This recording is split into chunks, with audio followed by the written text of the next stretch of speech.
नमस्कार, आर्थिक समयमा स्वागत छ। म कल्पना सानु भट्टराई। दर्शकवृन्द, हामीले कार्यक्रममा अर्थतन्त्रको क्षेत्रको अवस्थाको बारेमा जानकारी दिँदै आएका छौं। हामीले अहिले कोभिड-19 ले गर्दा प्रभाव परेको अर्थतन्त्रको क्षेत्रहरूको अवस्था अहिले के रहेको छ तथा अबको दिनमा कसरी लैजानुपर्छ भनेर विभिन्न सरकारवाला व्यक्तित्वहरूसँग कुराकानी गरेर पनि तपाईलाई जानकारी दिँदै आएका छौं।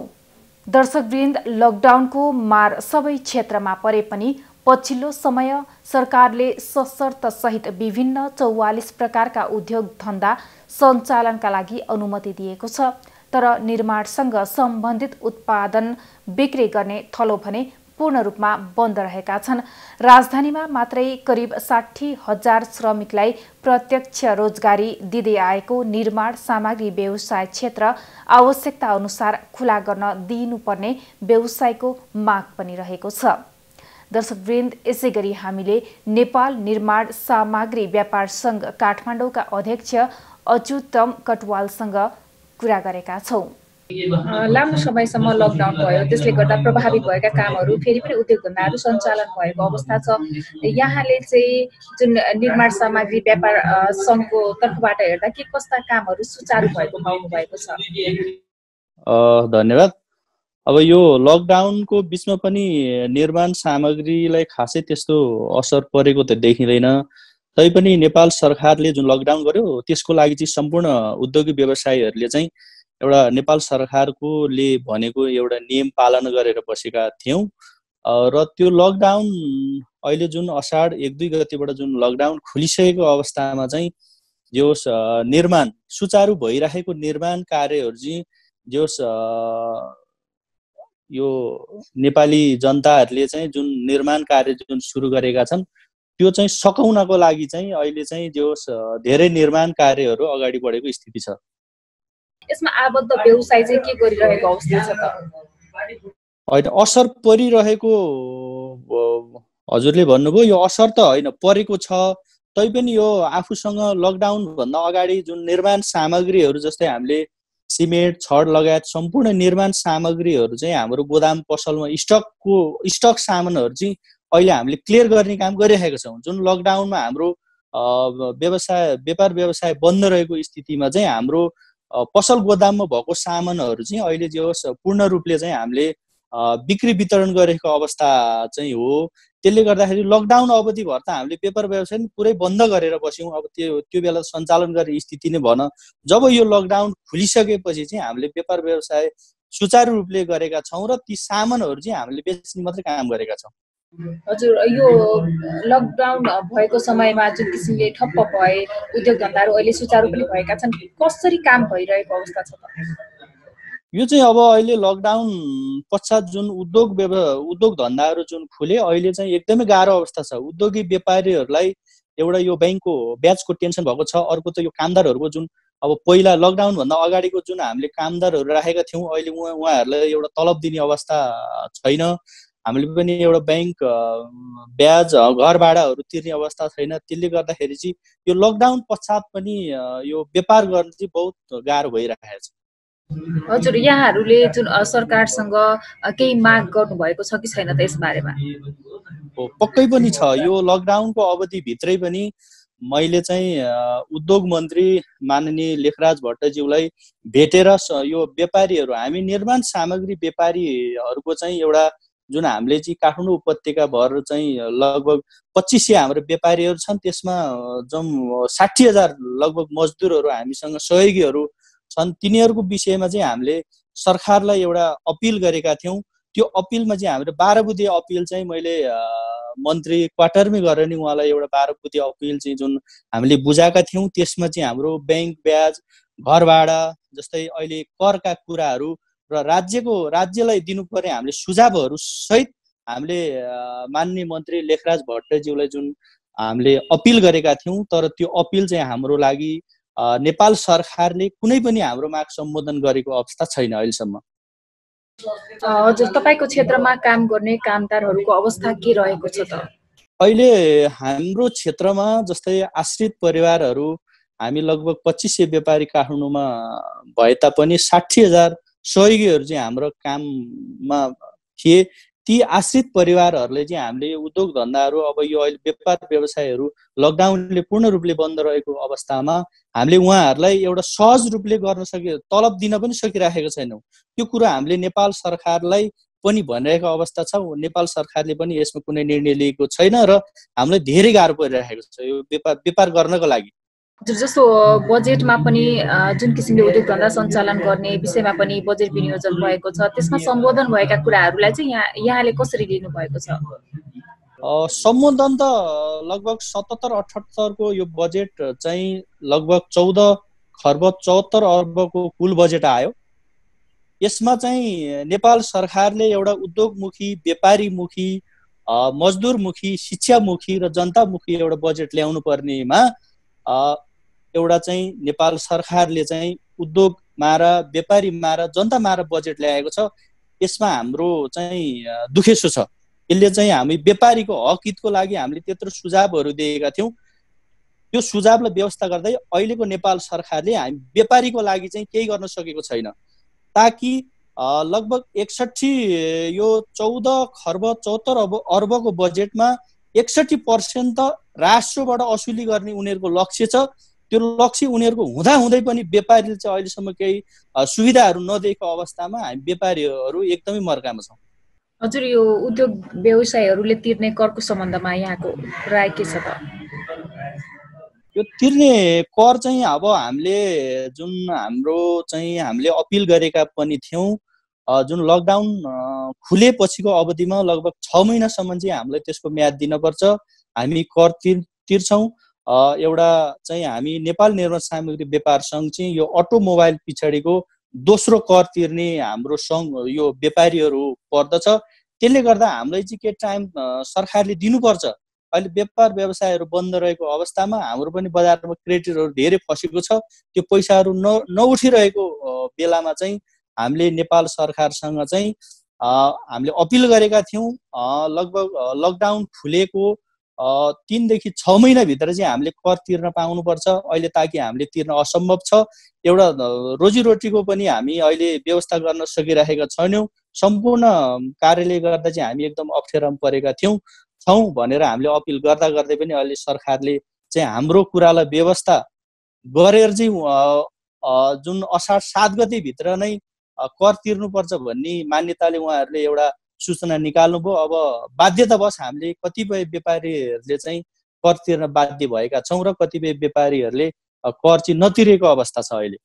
हजुर, यहाँले भन्नुभयो हामीले सरकारसँग पनि धेरै माग राखेका छौँ जस्तो कुरा पनि गर्नुभयो। के कति मात्रामा मागहरू सम्बोधन भएका छन्? सरकारले चाहिँ कसरी अगाडि बढ्नुपर्ने देख्नुहुन्छ? हामीले अहिलेको यो नेपाल सरकारलाई चाहिँ हाम्रो व्यापारीहरूको गुनासो सहित एउटा चाहिँ हामीले सुझावहरू पनि नेपाल सरकारलाई हाम्रो व्यापारीको हक हितको लागि यो गर्नु पर्यो र एउटा सरकारले पनि एउटा फाइदा हुने अवस्थामा हामीले सुझावहरू दिएका थियौँ। अहिलेसम्म हाम्रो सुझावहरू एउटा पनि हाम्रो सम्बोधन भएको अवस्था छैन। तपाईँले आजसम्म के व्यवसाय उद्योगीहरूलाई सरकारको तर्फबाट प्रोत्साहन भएको पाउनु भएको छ? छैन, यो पक्कै पनि छैन। त्यस्तो प्रोत्साहन दिने खालको अहिले जुन नेकपाको 2/3 सरकार छ, हामीले पनि एउटा यो 2/3 सरकारमा केही सहुलियत हुन्छ भन्ने खालको एउटा चाहिँ हामीले आश गरेका थियौँ र हाम्रो उद्योगी व्यवसाय र हामी व्यापारीहरूलाई चाहिँ अहिले त्यो किसिमको एउटा केही सरकारले चाहिँ एउटा सम्बोधन गर्न सकेको छैन। उद्योग धन्दा सञ्चालन गर्न कस्तो किसिमको वातावरण आवश्यक पर्ने देख्नुहुन्छ? सरकार र हामी एउटा व्यापारी उद्योगीहरू बीच चाहिँ एउटा नङ्ग्र मासुको जस्तो सम्बन्ध हुनुपर्छ र हाम्रा व्यापारीहरूको एउटा पिरमर्का बुझ्ने काम एउटा सरकारले गर्नुपर्छ र त्यो पिरमर्कालाई एउटा सरकारले एउटा सम्बोधन गरिदियो भने मात्र चाहिँ यो हाम्रो व्यापार व्यवसाय गर्ने एउटा वातावरण बन्छ जस्तो लाग्छ मलाई। हजुर, अहिले जुन यो कोभिड-19 को कारणले गर्दा हाम्रो वातावरण पनि खलबलिएको अवस्था पनि रहेको छ। यसले गर्दा के हुन्छ? यो तपाईँले भन्नुभयो जुन किसिमले व्यवसायहरू उद्योगीहरूको तर्फबाट जस्तो किसिमको वातावरण आवश्यक पर्दछ भन्नुभएको छ, के त्यो पाउन सम्भव होला? त्यो चाहिँ अहिले नेपाल सरकारले जुन यो लकडाउन पछाडि जुन उद्योग धन्दाहरू एउटा खोल्ने वातावरण सिर्जना गर्यो, त्यो चाहिँ एउटा अहिले अब त्यस्तो व्यापारको स्थिति पनि छैन। एउटा यो चाहिँ कस्तो सरकारले के गर्यो भने एउटा चाहिँ यो हलो थिचेर चाहिँ गोरु कुट्ने काम भएको जस्तै एउटा लकडाउन खुल्यो भनेको छ, तर उद्योगी व्यापारीले चाहिँ एउटा व्यवस्था गरेको अवस्था छ नेपाल सरकारले। त्यसले गर्दा यो व्यापार व्यवसायको लागि चाहिँ यो लकडाउन खुले पश्चात पनि त्यसको वातावरण राम्रो छैन जस्तो लाग्छ मलाई।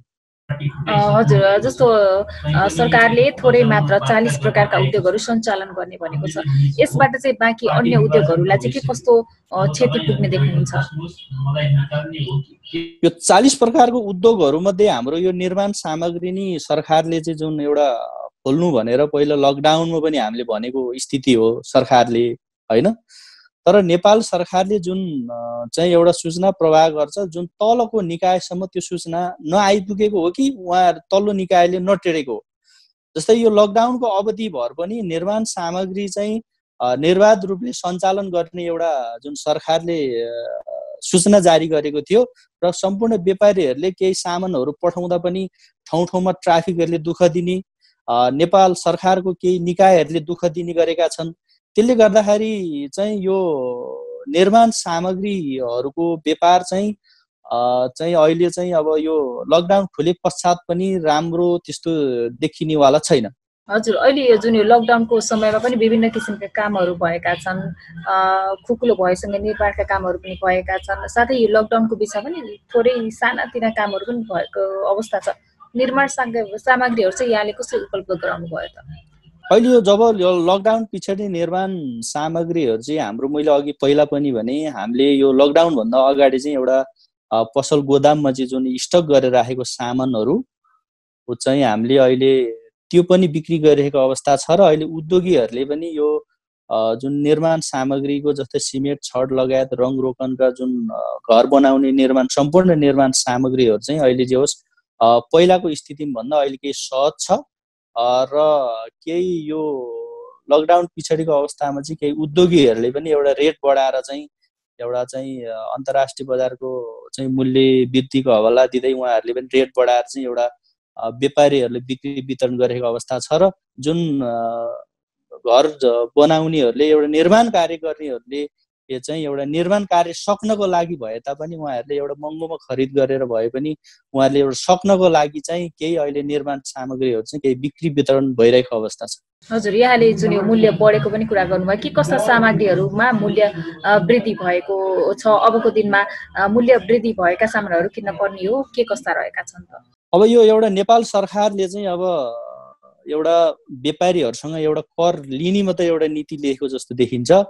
एउटा बजार अनुगमन गरेर के कति चाहिँ रेटहरू बढेको, कुन मूल्यको कति रेट बढेको, बजार मूल्य अनुसार छ कि छैन भन्ने काम अहिले नेपाल सरकारले गर्न सकेको छैन। र एउटा नेपाल सरकारले चाहिँ व्यापारीहरूबाट कसरी चाहिँ एउटा कर मात्रै असुल्न सकिन्छ भन्ने खालको एउटा मान्यता राखेको अवस्थामा जुन अहिले यो बजारमा रहेको मूल्य चाहिँ जुन अहिले व्यापारीले बढाएको होइनन्, सोझै उद्योगीहरूले एउटा मैले अघि पनि भने यो अन्तर्राष्ट्रिय बजारको एउटा मूल्य वृद्धि भएको एउटा कुरा गर्दैखेरि उहाँहरूले, उद्योगीहरूले अहिले मूल्य बढाएर चाहिँ जुन अहिले व्यापारी कहाँ एउटा सामानहरू पुर्याउने अवस्था रहेको छ। त्यसले गर्दाखेरि चाहिँ अहिले जुन निर्माण कार्य गर्ने मानिसहरूले चाहिँ, उपभोक्ताहरूले चाहिँ एउटा बाध्यतावश नै यो एउटा चाहिँ महँगोमा मूल्य तिरेर चाहिँ लगेर आफ्नो निर्माण कार्य सक्ने दाउ मात्रै हुनुहुन्छ। कति प्रतिशत जति के कस्तो सामानमा चाहिँ मूल्य वृद्धि भएको लगायत यहाँले भन्नुभयो सिमेन्ट, छड लगायतका निर्माण सामग्री पनि तपाईँहरूकोमा रहेका छन्, त्यसको कति प्रतिशत जति मोटामोटी हिसाब गर्दा के छ? लगभग अहिले अब यो अरू क्षेत्रमा भन्दा पनि हाम्रो निर्माण सामग्रीको क्षेत्रमा चाहिँ जुन अहिले उद्योगीहरूले जस्तै सिमेन्ट, रड, होइन, रङ रोकन मा चाहिँ एकदमै अहिले मूल्य वृद्धि भइरहेको अवस्था छ। यो चाहिँ मेन चाहिँ अहिले। हजुर, म फेरि पनि बजेटतिर केन्द्रित हुन चाहन्छु। बजेटमा छुटेका र तपाईँहरूले अपेक्षा गर्नुभएका विषयवस्तुहरू के रहेका थिए त? बजेटमा त हामीले भनेका कुराहरू सबै छुटेको अवस्था छ। जुन नेपाल सरकारले हामीले जुन एउटा अपिल गरेका थियौँ, जुन उद्योग मन्त्री माननीय लेखराज भट्ट मार्फत चाहिँ हामीले एउटा अपिल 12 बुँदे अपिल गरेका थियौँ, त्यसमा हाम्रोमा कुनै पनि सम्बोधन भएको छैन। जबकि हामीले बैंकको ब्याज कम्ती हुने मिना गर्नुपर्छ यो लकडाउन अवधिभर। जस्तै बैंकले लोन लिइराखेको व्यापारीहरूलाई चाहिँ 25% दरले चाहिँ एउटा पूर्ण कर्जाको व्यवस्था गर्नुपर्छ भन्ने हामीले त्यो सहित अपिल गरेका थियौँ। त्यसमा पनि अब अहिले लकडाउन खोले पश्चात एउटा व्यापारीहरूले चाहिँ एउटा व्यापार नभइरहेको अवस्थामा चाहिँ एउटा बैंकहरूले एउटा टचर दिने फोन गरेर ब्याज हाल भन्ने, त्यसले गर्दा चाहिँ व्यापारीहरू धेरै मार्गमा परेका छन्। र नेपाल सरकारले त्यो विषयमा अहिले बैंक ब्याज, घर भाडा कुनै पनि एउटा विषयमा व्यापारीको एउटा विषयमा चाहिँ बजेटमा केही पनि ल्याएको अवस्था छैन। जबकि हामीले एउटा अन्तर्राष्ट्रिय जस्तै बाहिरी मुलुकहरूमा के हुन्छ भने एउटा व्यापारीले एउटा कर तिर्न उनीहरू चाहिँ आतुर हुन्छन् विदेशतिर, तर नेपालमा चाहिँ कर तिर्नको लागि भाग्नुपर्ने अवस्था छ। त्यसले गर्दाखेरि चाहिँ यो नेपाल सरकारकै यो अलिकति अज्ञान त नभनौँ, उहाँहरूको एउटा यो व्यापारीले हेर्ने दृष्टिकोण फरक भएर होला। उहाँहरूले चाहिँ एउटा हामीले व्यापारीहरूले पनि माग के गरेका थियौँ भने पहिले सुरुदेखि नै हामीले कम्तीमा नि हामी जवानी हुन्जेल हामी व्यापार गर्छौँ, कर तिर्छौँ, त्यो करको निश्चित प्रतिशत चाहिँ हामी बुढेसकालमा हामीले पनि पेन्सन पाउनुपर्छ भन्ने खालको एउटा माग राखेका थियौँ। त्यो मागले त नेपाल सरकारले धेरै फाइदा हुन्थ्यो। अहिले नेपालका जुन व्यापारीहरू हामी छौँ, कर तिर्न उनीहरू आतुर छैनन्। कर कसरी छल्न सकिन्छ भन्ने कुरा चाहिँ कतिपय व्यापारीहरू त्यस्तो हुनुहुन्छ। र त्यो चाहिँ सरकारले एउटा गरेको हो। सरकारले चाहिँ तपाईहरू कर राम्रोसँग तिर्नुस्, तपाईहरूलाई पछि 20-25 कति वर्ष भइसकेपछि एउटा पेन्सनको व्यवस्था हुन्छ, तपाईँहरूले कर तिरे बराबरको चाहिँ हामी तपाईँलाई बुढेसकालमा रिटर्न गरिदिन्छौँ भने नेपालमा कर धेरै उठ्छ र नेपाल सरकारलाई पनि एउटा राजस्वको चाहिँ एउटा वृद्धि बढ्छ भन्ने एउटा हाम्रो माग हो। अब आगामी मौद्रिक नीति पनि आउँदैछ, यसप्रति चाहिँ कस्तो अपेक्षा रहेको छ त? होइन, अब यो 77-78 को यो बजेटमा त हाम्रो माग केही सम्बोधन भएन भने यो मौद्रिक उसमा त खास हाम्रो माग केही सम्बोधन होला जस्तो हामी व्यापारीले ठानेका छैनौँ र हामीले एउटा आश पनि गरेका छैनौँ। हजुर, जुन यो लकडाउनको यो समयमा धेरै दैनिक ज्याला मजदुरी गरेर खाने वर्गहरूले पनि आफ्नो रोजगारी गुमाएको अवस्था छ। तपाईँको संस्थासँग धेरै नै संस्था पनि जोडिएको अवस्था पनि रहेको छ। व्यवसायीहरू, व्यापारीहरू, श्रमिकहरू पनि। तपाईँहरूले चाहिँ राहतका कार्यक्रमहरू के कस्ता गर्नुभयो? तपाईँको संस्थाबाट के कस्ता कार्यक्रमहरू भयो त? हामीले जुन यो लकडाउन अवधिभर जुन हामीसँग एउटा श्रमिकहरू, एउटा सहयोगीहरू हुनुहुन्छ, हाम्रो लगभग काठमाडौँ उपत्यकामा मात्रै हाम्रो 60,000 सहयोगीहरू हुनुहुन्छ। उहाँहरूलाई हामीले चाहिँ अब जस्तै बाहिर जिल्लामा जाने हाम्रो सहयोगीहरूलाई, श्रमिकहरूलाई चाहिँ हामीले गाउँ जानसम्मको लागि एउटा वातावरण मिलायौँ।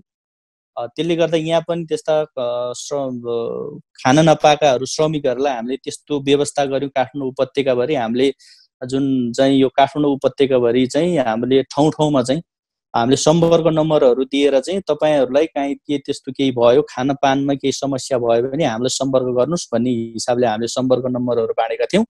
त्यसअनुसार चाहिँ उहाँहरूले सम्पर्क गरेर हामीले कतिपयलाई एउटा राहत पनि, काठमाडौँ उपत्यकामा हुने श्रमिकहरूलाई एउटा राहत पनि वितरण गऱ्यौँ र गाउँ जान इच्छुक चाहनेहरूलाई हामीले गाउँ जानको लागि एउटा गाडी भाडाको व्यवस्था गरेर पनि हामीले पठायौँ।